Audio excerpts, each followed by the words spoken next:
They define 6 outcomes. According to the State of Logistics survey, the majority of South Africa's externality costs were caused by road transport.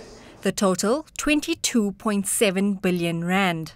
The cost of logistics for the country decreased by just 1.2% of GDP between 2008 and 2009. Like many other things, when we make this comparison, we have to make a distinction between developed economies and developing economies. This is the rich and the poor side of the world, if I can call it that. It does not compare well with developed economies. We saw today the American cost of logistics as a percentage of GDP, 7.7%. That's so much better than ours. And America's got the same spatial challenges, if I can call it that, in us. It's a big country, needs to move inventory long distances. But still, they have a very low cost of logistics relative to GDP. And many other countries that we trade with, like Britain, Germany, countries like that, actually got very small spatial footprint. So their logistics cost by nature is less than ours. So our country does not compare well. On the other hand, with the developing world, places like the middle of Africa, sub-Saharan Africa, etc., some of the other BRIC countries that we often refer to, etc., we actually compare quite well. It's not that bad. There's countries where it's 20%, 21%, etc. Ours is 13.5% compared to GDP, which is not too bad. The aim of the survey was to understand logistics costs in South Africa, as well as what drives these costs. The information can be used to benchmark South Africa against other countries. The one key focus area is around cost. A survey really identified that our cost as a percentage of GDP has come down from 14.9% for the 2008 year to 13.5%, which is really as a result of the global recession, the meltdown, the big R as I call it,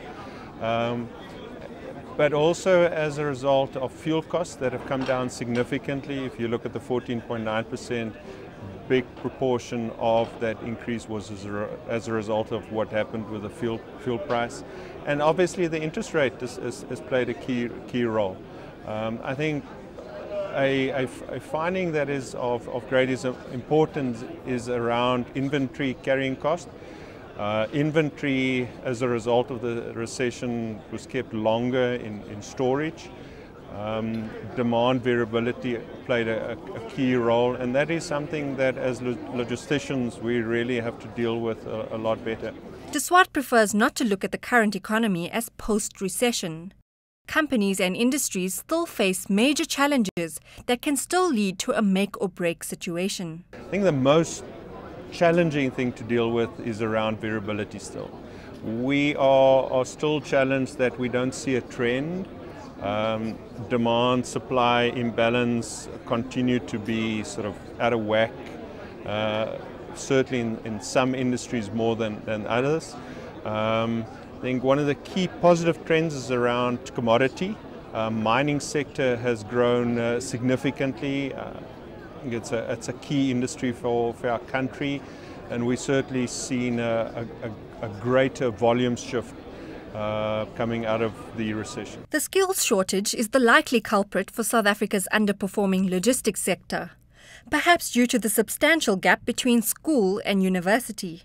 If you compare our literacy and mathematics figures against the rest of the world, research done, the TIMS and whatever you call these research studies, where they compare 40 different countries, we come out last. Because certainly in the workplace we experience that people simply have not had mathematics to the right level. And in the logistics environment, if you don't have maths, you're going to have a sort of a lag.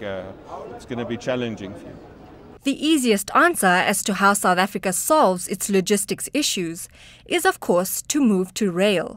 The basic infrastructure is there to build on, as well as the coal supply. But De Swart says it's easier said than done.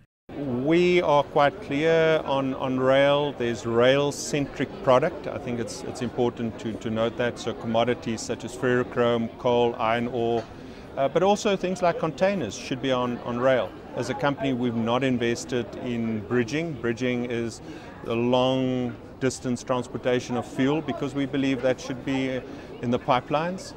I also think it's got to do with a system failure. You know, it's not about road versus rail. It's about operating a logistics system where you don't have delays in your ports, in your inland ports, which causes companies to have to carry more inventory. I think the benefit that the road transport industry has is it's a door-to-door service, whereas in the rail system, in many instances, you have different touch points. So ultimately, I think we need to find ways that we can increase the velocity, we can increase the flow in the system. And therefore, yes, there are debates around what should move from road to rail, but also how do we optimize our whole system in South Africa. And it's going to require significant investment. But to lower logistics costs, we need to reduce our dependence on fuel, which in turn will reduce risk. South Africa's fuel is imported, whereas energy for rail can be produced internally. Because we have such big transport demand compared to the rest of the world, it's high, it's very, very high. A huge spike in the oil price will hurt us more than most other countries. It will just hurt us more because we are so dependent on fuel. So I'm concerned. The repercussions of rail, however, is the environmental damage, which is a big priority for logistics companies. We've been measuring our carbon footprint now for the last 4 years, and that's really allowed us to identify the key change drivers. And you don't need to necessarily say it's only Eskom that's making it impossible. You can really, as a company, make significant changes yourself. Freight transport is estimated to contribute about 8% of energy-related carbon dioxide emissions worldwide. South Africa is the largest CO2 emitter from fuel combustion in Africa. More information about the survey can be found online at these addresses.